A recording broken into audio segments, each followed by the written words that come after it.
베트남의 관광사업 전면 개방에 따라 15일 첫 국제선 관광편이 하노이 노이바이 공항에 도착했습니다. 이 항공편은 싱가포르 항공의 싱가포르발 하노이행 SQ192편입니다. 베트남은 동남아시아에 떠오르는 관광지이자 휴양지였습니다.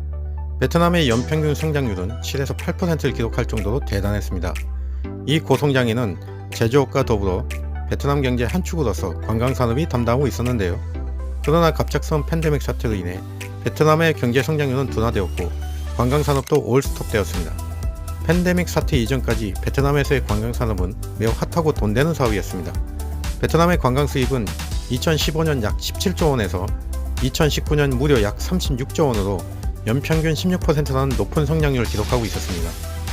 2019년 한국의 관광 수입이 약 26조 원이었던 것을 볼 때 베트남의 관광 수입이 아주 대단했음을 알 수 있습니다. 베트남을 방문한 외국인 관광객 수는 코로나 발발 직전인 2019년에 1,800만 명을 기록했습니다. 이 중 상위 5개국의 외국인 관광객들이 전체 외국인 관광객 수의 70%를 차지하는데 이는 한국, 중국, 일본 등이 차지하고 있습니다. 이 중 한국인 관광객 수는 중국에 이어 2위를 달리고 있었습니다.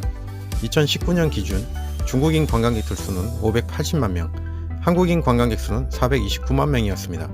하지만 1인당 여행 지출액은 한국인들이 최고 수준이어서 베트남으로서는 한국인들이 최고의 귀한 손님이었습니다. 팬데믹 사태로 인해 사회주의 국가나 공산국가가 그러했듯 베트남 정부는 주민들의 이동을 제한했고 2021년 한 해에는 무려 3개월의 출입 통제까지 시행했습니다. 당시 베트남에 거주하던 한인들이 얼마나 고역이었는지 매체를 통해 여러 번 알려진 바 있습니다.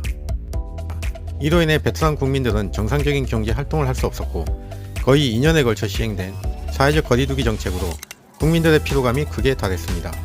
또한 베트남 정부도 이를 더 이상 두고 볼 수 없는 지경에 이르자 드디어 올 2022년 3월 15일부로 해외 관광을 전면 개방하게 되고 무비자 정책도 다시 부활시키게 되었습니다. 무비자 입국이 허용된 13개국에 당연히 한국도 포함되어 있습니다.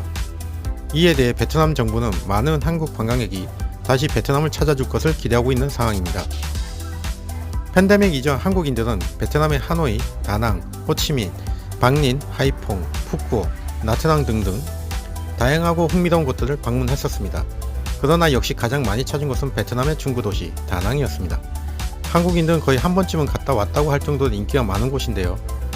베트남 전쟁 당시 미군의 휴양지로 사용했던 미케비치가 다낭에 위치하고 있고 다낭 근처에는 베트남의 고대 무역항이었던 고풍스러운 도시 호이안이 있으며 여러 테마파크 등의 볼거리, 먹거리, 해변 휴양지들을 고루 갖추고 있어 관광지로서의 매력을 뽐내고 있습니다.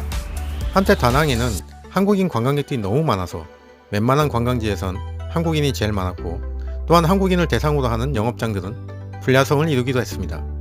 그래서 다낭에는 매년 새로운 볼거리와 관광 상품이 개발되고 있었습니다. 그래서일까요?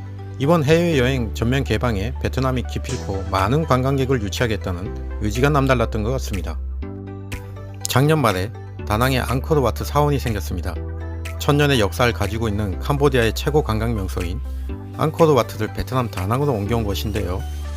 많은 분들이 아시다시피 앙코르와트 사원은 캄보디아의 상징이자 유네스코 세계문화유산에 등재된 유적지입니다. 그런데 이걸 베트남에서 복제품을 제작해 관광 상품으로 만들어버린 것입니다. 지난달 캄보디아의 크메르 타임즈는 이에 관한 기사를 게재했습니다. 베트남 다낭의 테마파크에서 만든 앙코르와트 레플리카가 영국 사람들 사이에서 화제가 되면서 페이스북 사용자들 사이에서 입소문을 타고 있다 라는 내용이었고 캄보디아 정부 대변인은 이에 대해 베트남 정부로부터 이 복제품에 대해 어떠한 사전 협의도 없었고 본인들도 SNS를 통한 매체를 통해 알게 되었다. 우리는 이 복제품에 대해 조사 중이며 차후 베트남 정부에 어떻게 된 일인지 항의할 예정이다라고 했습니다. 베트남은 많은 볼거리와 먹거리가 있는 매력적인 나라임에는 틀림이 없습니다. 그러나 전쟁으로 인해 문화유산이 많이 소실돼서인지 베트남 내 여행지에는 어김없이 테마파크가 자리하고 있고 그곳엔 일본, 중국, 한국, 유럽 등등의 나라들의 건축물을 복제한 시설이 많습니다. 물론 중국이나 여러 다른 나라에도 다른 나라의 건축물을 본따서 지은 테마파크가 많고 또한 인기가 있는 것도 사실입니다. 인도네시아에는 여러 곳에 한국마을 테마파크가 있고요. 하지만 베트남과 캄보디아는 한국과 일본만큼 여러가지 마찰이 있는 국가입니다. 거기다 다낭에서 버스를 타면 몇 시간 안에 캄보디아 앙코르와트를 직접 갈 수 있습니다. 앙코르와트 복제품을 건설하기 전에 베트남은 제대로 이를 진지하게 검토하고 고려했었어야 합니다. 이제 하늘길이 열렸으니 다낭을 찾는 한국인들이 이걸 직접 볼 기회가 생길 텐데요. 과연 이걸 본 사람들은 뭐라고 할지 궁금해집니다. 이상 만지창이었습니다.